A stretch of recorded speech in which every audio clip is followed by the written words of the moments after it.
Assalamualaikum warahmatullahi wabarakatuh. Perkenalkan, saya Anissa Rizky Rasida. Di sini saya akan mempresentasikan materi bab 1 dari buku yang berjudul Bahasa Indonesia Keilmuan untuk Perguruan Tinggi karya Dr. Haji Hairudin Kurniawan, MPD. Kedudukan dan fungsi bahasa Indonesia. Kedudukan bahasa Indonesia. Bahasa Indonesia sebagai salah satu perwujudan budaya bangsa memiliki sejarah perkembangan yang unik, yakni lahir mendahului kemerdekaan bangsa Indonesia pada tanggal 28 Oktober 1928 dalam rapat perkumpulan berbagai organisasi pemuda telah dicetus sikap politik yang dikenal dengan Sumpah Pemuda, yang di dalamnya tercantum butir ketiga, yaitu menjunjung bahasa persatuan bahasa Indonesia. Setelah itu, bahasa Indonesia tumbuh dan berkembang sebagai bahasa perjuangan politik kebangsaan. Bahasa Indonesia telah digunakan sebagai salah satu sarana meletakkan dasar kesadaran kolektif bangsa Indonesia terhadap nilai persatuan dan kesatuan bangsa. Sejarah perkembangan bahasa Indonesia tidak terlepas dari perkembangan bahasa Melayu. Dasar pembentukan bahasa Indonesia adalah bahasa Melayu yang disesuaikan dengan kebudayaan masyarakat dan perkembangan zaman. Bahasa Indonesia tumbuh dan berkembang seirama dengan tumbuhnya kesadaran kebangsaan pada bangsa Indonesia sendiri. Alasan bahasa Melayu dijadikan bahasa pembentukan bahasa Indonesia dapat dilihat dari beberapa dimensi sebagai berikut. Yang pertama, sejak lebih kurang abad ke-7, bahasa Melayu telah mempunyai peranan penting dalam pergaulan antar suku bangsa di seluruh Nusantara. Bahkan berdasarkan prasasti yang ditemukan dapat diketahui bahwa bahasa Melayu atau kuno dipakai sebagai bahasa resmi oleh Kerajaan Sriwijaya, suku-suku bangsa di Nusantara, khususnya suku bangsa Melayu. Bahasa yang digunakan sebagai bahasa penghubungan atau lingue franche atau bahasa penghubung atau komunikasi antar suku bangsa di Nusantara adalah bahasa Melayu. Oleh karena itu, bahasa Melayu mempunyai daerah penyebaran yang sangat luas, dikenal oleh suku bangsa yang lain di Nusantara. Penyebaran itu antara lain melalui komunikasi dan perdagangan, penyiaran, agama, dan lain-lain. Kedua, penyebaran bahasa Melayu ke seluruh Nusantara makin bertambah luas sejak awal penjajahan Belanda. Bahasa Melayu digunakan oleh kompeni, mereka menggunakan bahasa Melayu untuk kepentingan hubungan surat menyurat dan mengadakan perjanjian dengan raja-raja dan anak sekolah-sekolah Bumi Putra pada waktu itu menggunakan bahasa Melayu sebagai bahasa pengantar resmi. Sejak itu, bahasa Melayu telah naik tingkat dari bahasa pergaulan di antara suku bangsa di Nusantara menjadi bahasa resmi kedua pemerintah Hindia Belanda. Yang ketiga, bahasa Melayu bersifat terbuka atau transparan, mudah menerima unsur dari luar. Kaidah yang ada pada bahasa Melayu mudah menyesuaikan diri dengan tuntutan masyarakat dan kemajuan teknologi modern, kosakata dan istilah serta konsep ilmu pengetahuan dari bahasa asing atau bahasa daerah di Nusantara yang mengandung konsep-konsep baru dengan mudah diserap ke dalam bahasa Melayu.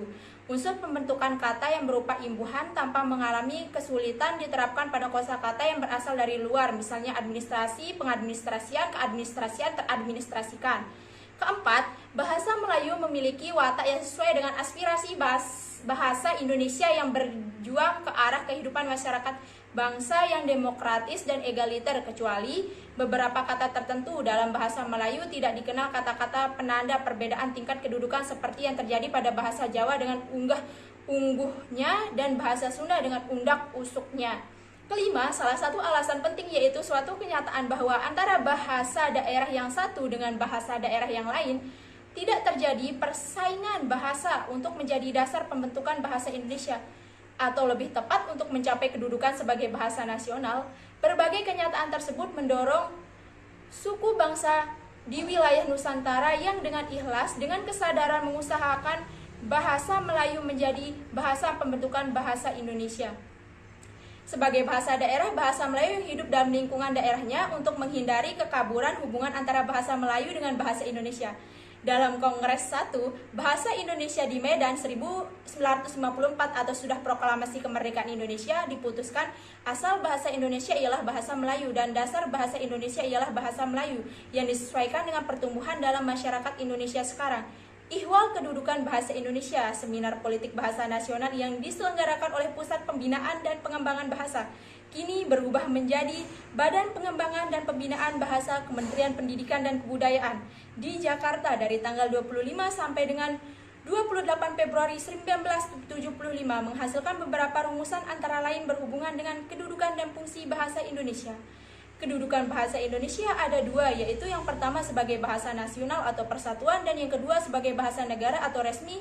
Kedudukan bahasa Indonesia sebagai bahasa nasional tercantum dalam butir ketiga Sumpah Pemuda, yaitu menjunjung bahasa persatuan bahasa Indonesia yang tercetus pada tanggal 28 Oktober 1928 dan kedudukan bahasa Indonesia sebagai bahasa negara tercantum dalam Undang-Undang Dasar Bab 16 Pasal 36 yang menyatakan bahwa bahasa dan negara ialah bahasa Indonesia. Yang dimaksud dengan kedudukan bahasa ialah status relatif bangsa sebagai sistem nilai budaya yang dirumuskan atas dasar nilai sosial yang dihubungkan dengan bahasa yang bersangkutan. Dalam kedudukannya sebagai bahasa nasional, bahasa Indonesia berfungsi sebagai yang pertama, lambang kebanggaan nasional, lambang identitas nasional, alat memungkinkan penyatuan berbagai suku bangsa dengan latar belakang sosial budaya dan bahasanya masing-masing ke dalam kesatuan kebangsaan Indonesia, dan yang terakhir alat penghubungan antar daerah dan antar budaya dalam kehidupan sebagai bahasa negara. Dan bangsa Indonesia berfungsi sebagai bahasa resmi kenegaraan, bahasa pengantar di dalam pendidikan,